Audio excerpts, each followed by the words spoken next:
My name is Craig Picken. I'm an executive recruiter. More than a decade ago, I started my practice for one purpose: to use my experience as a former military aviator, business jet sales executive, and P&L leader to help aviation and aerospace companies and their executives be fast, adaptable, and strategic.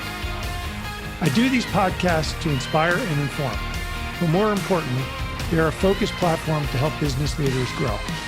Welcome to the Aerospace Executive Podcast. Hey, welcome back to the Aerospace Executive Podcast. I'm really thrilled to have Neil Sahota with me today. Neil is one of the world's premier experts on artificial intelligence. He is the author of the book, Own the AI Revolution. His career has taken him through some of the world's premier tech companies, and he's also on the board of directors for several tech startups. He lectures at the University of California at Irvine, and he is also an advisor to the United Nations under the program AI for Good. So, hey, thanks for coming on, Neil. Hey, glad to be here. Thanks for having me, Craig.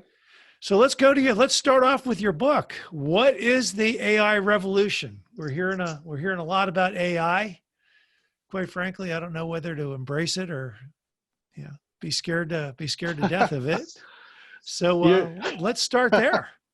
Well, you're not alone, Craig. That's the big question everyone has. Is this a good thing or a bad thing? And to be honest, I think it's really on us as people to figure out, because AI, like any technology, is a tool, and it's all about how we use it. And that's the reason I actually wrote the book. Is everyone knows these changes are coming. Everyone's worried about what this means, right? Am I going to lose my job, or the robot's going to take over? And you hear a lot of fear mongering. And I'm not saying there aren't legitimate concerns, but I think there's actually a unique opportunity for people to kind of shape that future and say, this is actually what we could do with AI. And it's not just the smart technologists that are going to tell us, it's really the domain experts. How many technologists understand medicine or law or even aerospace? So it's really the business leaders that understand the problems that are going to bring the great ideas to bring great use for the technology. And that's really the revolution that's going to happen, is taking that next step together and creating some cool products and services. So we're seeing AI, now, and a lot of machine learning. I mean, I take it right now we are at the really the infant stages of AI. It's probably it's like the first batter in the first inning of the ball game.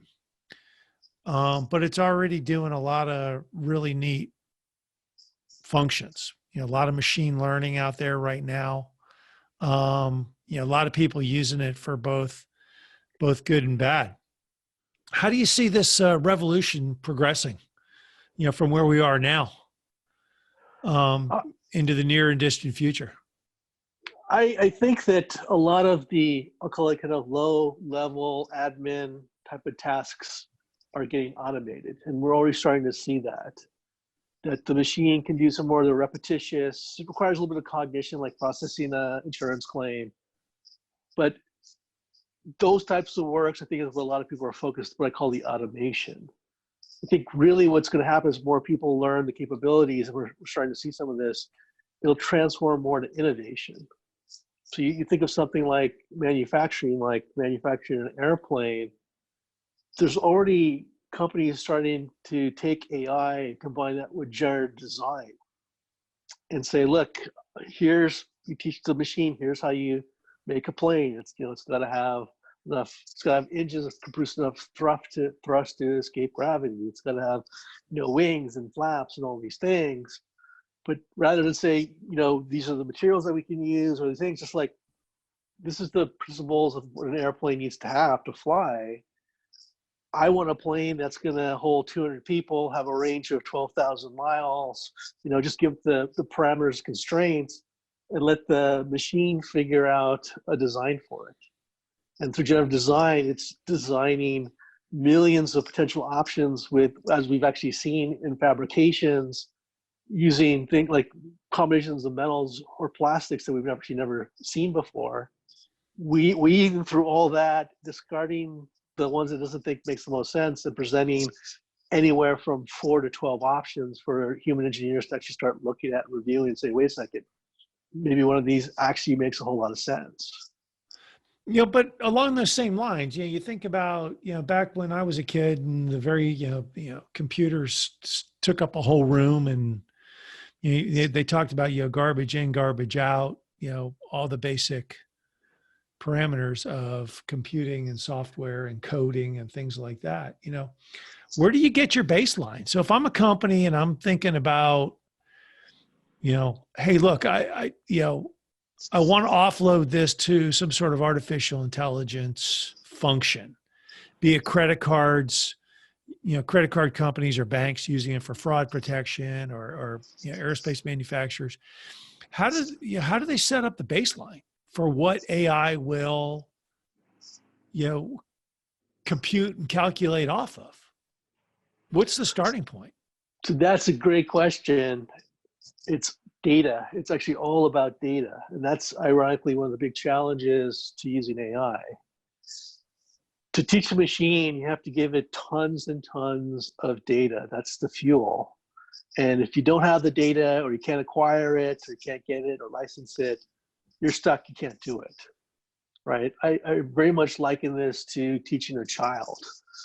If you want to raise a kid that can do fraud detection, build an airplane, help doctors diagnose a patient in the ER, you have to teach it all these different concepts. You have to be able to give it data, and it looks for patterns in the data, and that's how it learns. We're not programming the algorithms; the machine is actually figuring it out itself.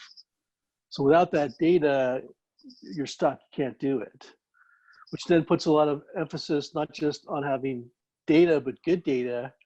Because if the data is biased, for example, you're going to teach the machine the wrong things. One of the big things in my work with the United Nations is that they're really interested in AI robot judges. They figure that if you have this, it'll reduce corruption, improve access to justice. You look at, there's tons of data there, but if you gave that to a machine, like the US court system, what might the machine learn? Is there some implicit bias in our court rulings where it might say, oh, wait a second, it seems like people of different ethnicities or nationalities get treated differently, get different types of sentences. We learn those implicit, I'll call, biases or even racism, and apply that. Because once the machine learns something, it can't really unlearn that. Right. Right. I mean, we see, look, you're AI for good. And we talk about, we see in China right now where, the reports are, China is using AI for, repression and population control. I'll use that. It's being reported in the news, and I'll use that.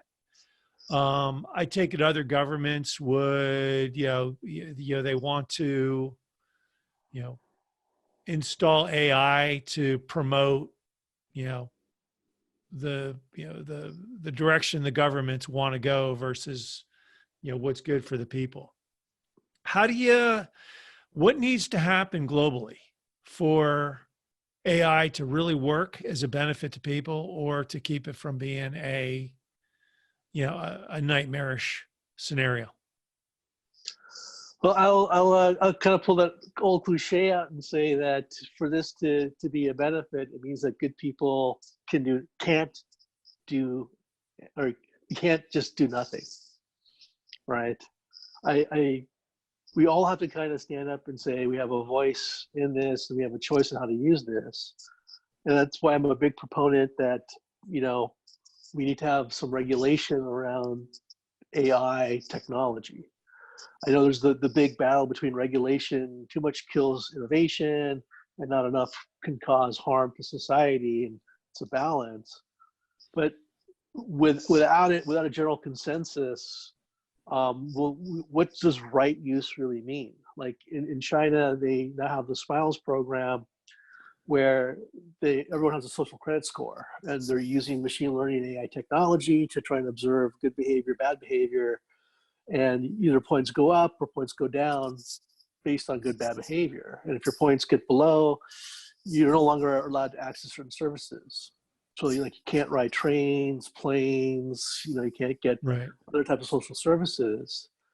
And in China, a lot of people say this is actually a good thing and incentivizing people to behave better.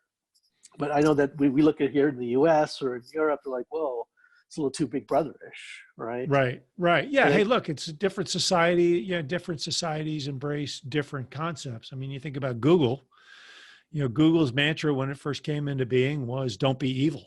mhm. It's a hugely innovative company, but on the flip side too, there's a lot of critics out there saying, hey, it's going a little too far.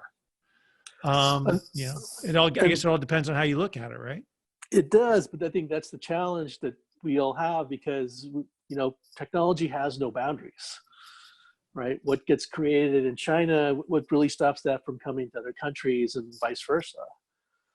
And I, spoke at a couple of years ago at a big global regulators conference, actually making this point and saying that if we want to really define and try and encourage people to use the technology for good, we have to obviously find ways to incentivize them or give them the stick that's for bad. But what does good or bad or even right use mean? And that really means that we have to come to some sort of consensus or baseline on what proper use or ethical use is. Right. Think about that. Forget about even countries. Think about people. We all have different senses of what's moral and ethical. And I will tell you that people were not happy that I was willing to say what was in the back of everyone's minds. I even remember the director general running up to me afterwards saying that was a very brave thing you did, Neil, but you probably should get out of here. You haven't made any friends. Because it's a hard thing to do and it's a hard conversation. It takes time. But the next year at that, the next year's Global Regulators Conference, guess what was happening? People were having all these hallway conversations with each other on exactly this. What exactly is ethical behavior? Can we come to that kind of baseline consensus? So as a global society, we're all driving towards that one goal. Yep. Yeah. Where are you seeing it? Look, all right. So let's switch the gears right now. I mean, we could talk about, like you said, there's no boundaries to technology. The information Facebook and Google and everybody else has on us now, 30 years ago, it never, nobody could ever envision, this type of, data collection. And so far, hey, look, it's, yes, it has its critics, but it's working. It seems to be, working and conversations are happening around it. But where are you seeing AI right now? Where are you seeing the biggest promise as an expert in the field? Where are you seeing the biggest promise?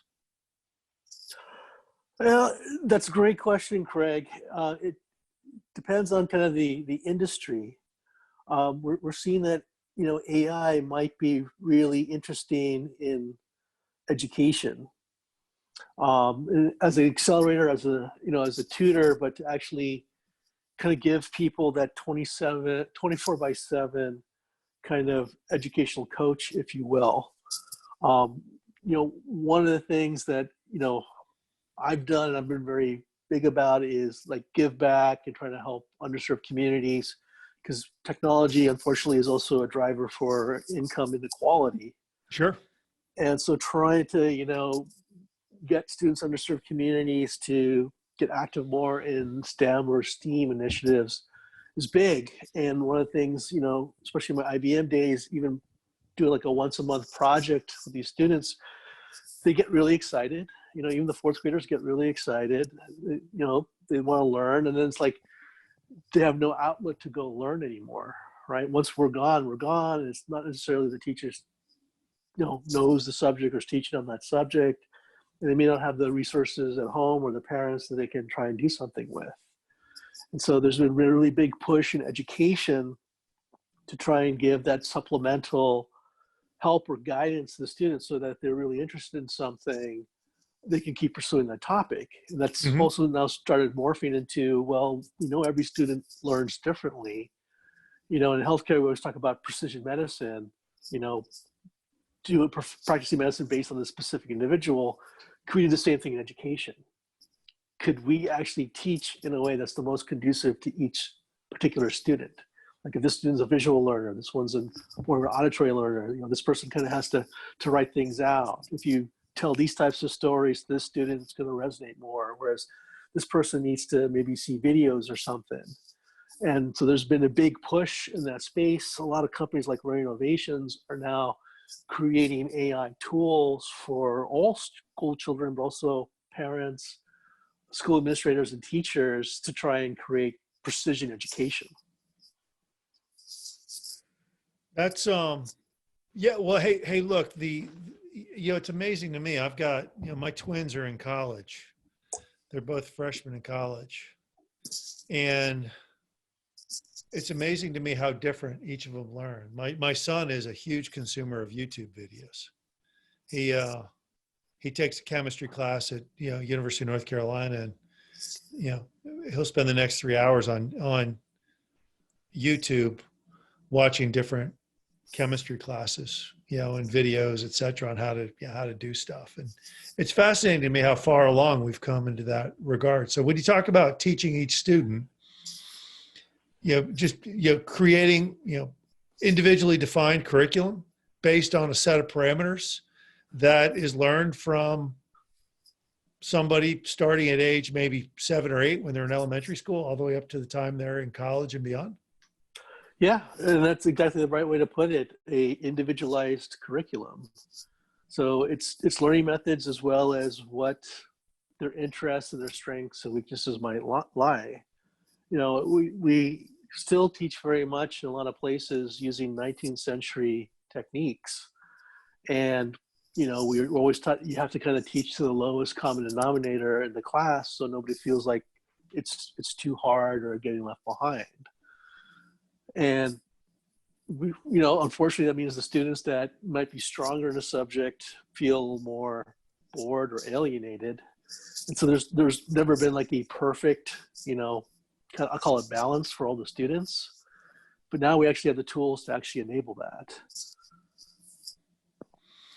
Let's take it a different direction. Recently in the news, let's go back to aerospace a little bit and aviation. And obviously, Boeing has been a big headline in the news the last year with the 2 MAX crashes. How are aircraft designers and manufacturers and airlines, et cetera, going to use AI? Are they going to enhance the man versus machine interface, totally replace it, change it? How do you see this? How do you see this all progressing? And let's just take it in 10, 20, 30 year, 10, 20, 30 year steps. All right. Well, it's an interesting question because we're already seeing a little bit of this, and they're trying to, the airlines are actually trying to use AI to optimize revenue. Mm-hmm. So at least in the short term, they're trying to figure out, and they're using something called psychographic profiling, where an AI can kind of figure out your personality traits and see how open you are to an upsell, like an upgrade or something else, and what's the right language to use to up your conversion rate. They're looking at other things around the passenger experience, which is probably going to take on a greater need if as they expect travel will reduce, especially business travel. But one of the big things they're all looking at is simulation. So I know that Boeing and Airbus are looking at like machine learning to actually do better simulations of variable conditions when they actually design a plane. So before they even build something, they can put it through more rigorous testing, if you will, in an AI environment, because the AI could actually simulate millions of different potential scenarios in a very short time and provide readings on how that's going to impact the fuselage, the engines, and so forth. But also to try and do some of this, the airlines are looking for this for training, where they want to marry virtual reality and AI together and create unique scenarios. So it's not like you just pop into a module, it's the same module every time. Different things can pop up. And so it will actually help better test pilot reaction time, but you can also then marry that with other biometric indicators like heartbeat, breathing, other things to see how they handle stress. Mm-hmm. So that's stuff that's kind of like, I call it 10 to 15 years out, or maybe 0 to 15, because some of that's actually already here. The other big thing, especially in the airline industry, is they're looking at how they're going to reinvent themselves. And so, are you really just a transportation company getting people from point A to point B, or cargo from point A to point B, or is there something more? And All Nippon Airways is starting to realize that, especially with VR, when people travel as much, when they really go on vacation. And so they're actually trying to reorient themselves as a destination company, like a kind of a, vacation experience type organization. And so they've invested heavily, not just in VR, but also in AI, so that it's not just, you just, again, buy a module and you do what everybody else does. You can have interactive, computer personas inside your vacation, and the vacation can be tuned to your own personal needs and interests, so that everyone gets their own unique vacation experience, fully interactive, fully immersive. And so that's an interesting thing, because you're saying, like, well, does that mean we'll abandon, I'll call it planes altogether? And their hope is no, that if you get a good enough experience, you might actually want to really go to that place. Well, not only that, I was talking with somebody not too long ago, but you were just talking about the airlines using AI to figure out my profile. If you figure out my profile, I travel for business. I am a little bit, I'm just a conservative guy, so my personal the seat I always choose on American is row, yeah, I'll just say it. It's 27C. I just don't, look, I'm a more, I'll just go into the back of the airplane, row 27C. People aren't bumping into me. I'm one of the first people on the plane. But then, hey, look, I want to get on the GoGo, and I'd like my phone to automatically connect me to GoGo or Viasat or whatever the in-flight communication system is. When I get off the airplane in LA or San Diego, I don't want to be dialing up an Uber. I just want that already done for me. And I get out of the airport, I walk out of the airport, and, I get a text the minute I walk out of the airport, I get a text from the Uber driver that says I'm in whatever vehicle. Do you see all this tying in together via, and the minute you make an airline reservation? And are the airlines embracing this concept? They sort of are. I'll say it's kind of a yes and a no. They are kind of thinking end-to-end experience, travel experience. And I know some of the airlines, like United, even has a Uber feature on their app, right? But I think it's also based on partnerships, because some of the old business models are going to have to change, right? Because the airlines, they're still trying to sell you, like, hey, we can help you book a hotel, we can help you book a rental car, right? And they get obviously a cut of that. And so until they're willing to kind of let go of that or negotiate a similar type of deal with Uber or something like that, I don't know if we'll see that true end-to-end yet. But I think that's something that will probably change in the very near future. Or does that process leave the airlines and go to somebody like Travelocity, one of Barry Diller's companies, who's very much, more, seem to be more tech inclined, now? It could, but I think we've seen the airlines push back against that, right? Because the way they're now allocating, like, award miles and other things, incentivizes you to book directly. Right. Right. And so I think at some point, there's going to be some give and take here that's going to have to happen to make this model work, because it can't just be, I'm going to protect what I got. And I don't think the airlines want to be in the, car rental or hotel business again. Right. Yeah. No doubt. I mean, it's all going to be a matter of, like I said, it's going to be all a matter of connected partnerships and, understanding, who your partner is and how they're, how you're sharing revenue and how you're working together and what the benefit is to everybody. And I think a lot of that is, just building trust amongst different companies. For sure. And, we call it like the ecosystem model. And then the whole world is kind of moving to this ecosystem. And I know it's a little unsettling that, especially for the airlines where margins are tough already, to say that I'm going to surrender some revenue for this. But again, you have to think about just what the future of the business is going to be, and is the trade-off for volume and other things worth it? How much more efficient is, how much more efficient is AI going to get me? And the second thing is, it's a pretty overwhelming concept. You don't know, literally, you don't know what you don't know. There's probably 100 things I could be doing with AI if I only knew what AI could really do for me. So how do you start to understand that which you don't understand? Yeah, that's a great question, Craig. And you got to do a little bit of self-learning. And I know that a lot of people freak out a bit because they're like, well, technology is difficult. And I don't think it's necessarily, you have to understand the guts of how AI actually works. You don't have to worry about neural networks or these other things. I think it's more about understanding the capabilities and limitations the technology actually brings. It's actually one of the reasons why I wrote the book, or my book, because I was hoping a lot of companies, but it's all one-off because they all have the same questions. Like, what exactly does AI do? How can I use it? How do I get started?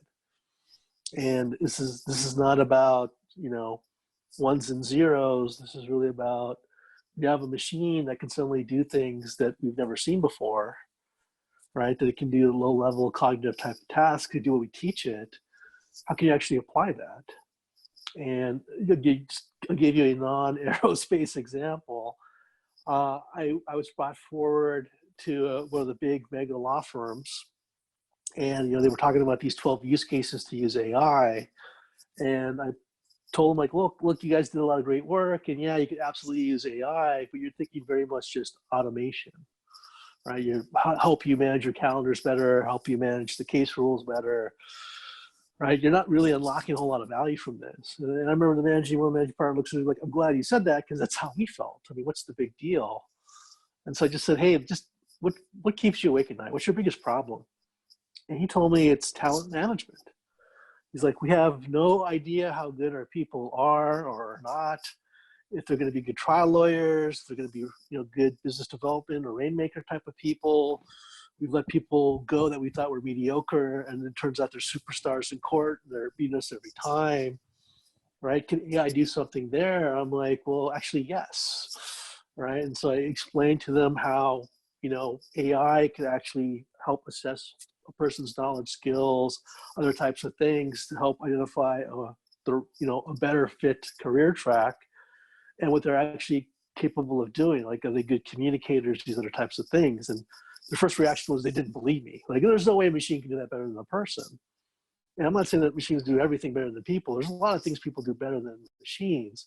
But some of the things machines can do better than us is surprising. And they actually built their AI engine to kind of help do the talent management. And suddenly they found employee morale shot up, worker attrition came down, people felt more fulfilled, and they were actually shocked by that, right? Because it never dawned on them that kind of a talent management people type of problem could be solved by AI. And that's the thing to try and unlock. And unfortunately, to be able to just fully understand how to leverage these capabilities, we have to be kind of different thinkers and think about beyond just doing something better, faster, less errors, but can we find a new way of doing it? Does the machine enable a new capability to actually allow us to do something like that? Yeah, it's interesting you say that. You think if you're a partner in a law firm or a CEO of a company, and look, large companies have big resources. You could bring in chief digital officer or something like that, and bring in the brains of the industry, and say, pay them a lot of money and say, go, let's put 3 initiatives the company's experiencing down and how are we going to use either machine learning or new tech to tackle these programs. And it could be, hey, look, I want to knock 10% out of manufacturing. I want to do, I want to, I want to manage employee engagement, and I want to get my supply chains more efficient. They've got big resources to do that. Is there a burgeoning, my question is, I'll make it, I guess I'm going the long way to a really short question is there a burgeoning industry now that talks, for small companies like, hey, look, we help small companies via AI. And the second thing is you think about data collection in itself. Data collection in itself is it can be a huge process. So are these industries that we're going to see, up and coming in the near future?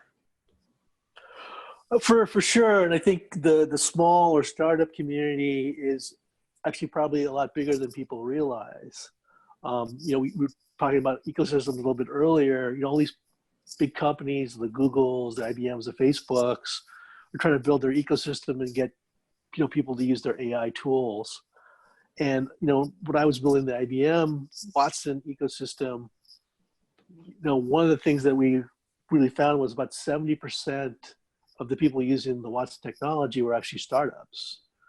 And what we learned working with all these different organizations is that while they have less resources, they actually come with the better ideas, right? They're way more willing to think differently about how to do something, to be disruptive, than like your big type of companies, because they're like, we know how to do things, it's working, it's not broke, we want nothing to fix. So they're thinking very much more automation, whereas the entrepreneurs are thinking innovation.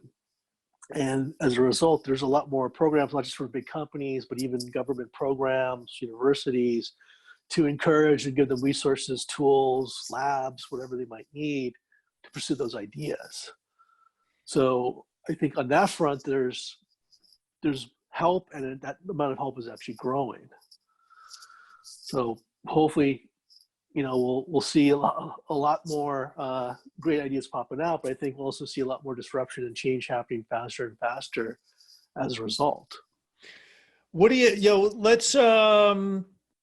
let's finish it up on this one. What are you teaching your kids when you're lecturing at UCal? University of California, Irvine is a phenomenal school. What are you teaching the kids there when you're lecturing? What's the primary focus? What do people really need to know about AI and what's coming at them? I actually really focus on giving them the ability to think critically, to think differently. So, even though I'm teaching them skills around, AI and analytics and entrepreneurship, I want them to be able to actually do it in any kind of environment. They actually just don't know the concepts, but they can apply it in a dynamic situation, which means that you have to be able to, lack of a better word, think well. And I thrust them into a very real world environment for their classes, and I know it's not for all students, but a lot of students have told me that it's been not just a great experience, but after they graduated and gone on, they've actually said, I actually can do the job because I feel like it's like your class. And they even said, I've brought some of my knowledge to my team, my department, my management. And they're really proud that their enterprises are actually adopting that. So I really emphasize thinking, and not just concepts, but how to use the knowledge. So do people need to be scared of it? Is it going to replace people, or is it going to enhance people? No, I think it's going to enhance people. I will tell you two quick things. One, when the tractor came out, they thought it would be the end of farmers. No, it made farmers more efficient. Now, granted, we had less farmers, right? One farmer can do more work, but people have always been good about finding more complex, higher value things to do. And I think that's what AI will actually do for us. I don't believe in a Terminator future where it's going to rise up, eradicate humanity, and conquer the world. I don't think we're all going to get automated of a job. I actually believe in very much the cyborg future, where we're going to combine the best capabilities of people with the enhancements that machines can bring to actually do even more amazing work. Because for nothing else, always remember, machines can't think on their own. They can't imagine. They can't create. They can only do what we teach them. Mm-hmm. And so that really does free up our time to pursue, greater opportunities. I always like to think about like space exploration and, the search for different types of life, like non-carbon life. That's not something an AI can conceive of. So I think there's a lot of opportunities for us. We just have to find our way, find our passions, and marry them together. Yeah. So it's always, that's the way I kind of always looked at it. It's, people always want to get better, and they're always looking for a tool to get better, to help them get better. They're never looking for a tool to replace them. For sure. Awesome. Hey, will you come back? I want to come back and take this conversation to another level. Will you come back on in a few months? I would love to, Craig. That'd be awesome. What's next in your world? You got the book out. People can find it. I take it, on Amazon and in the bookstores, the usual places, or is there? No, they absolutely can. It's at every major bookstore, Amazon, Barnes & Noble, all the works, easy to find. So, Own the AI Revolution is the title. Neil Sahota, once again, is the author. How do people find you, Neil? They can come to my website, which is neilsahota.com, or you can always find and follow me on LinkedIn and Twitter. Awesome. I will be sure to connect with you as well. So, hey, thank you very much for coming on. Great conversation. Hey, my pleasure. This was fun, Craig. Thanks. Let's do it again. Absolutely. I hope you enjoyed the latest edition of the Aerospace Executive Podcast. You can reach out to me directly, Craig at northstaresg.com, or check us out at www.northstaresg.com. You can subscribe to this podcast on iTunes, Stitcher, Podbean, or on YouTube. Just do a search for Aerospace Executive Podcast. Thanks again. I'm Craig Piven.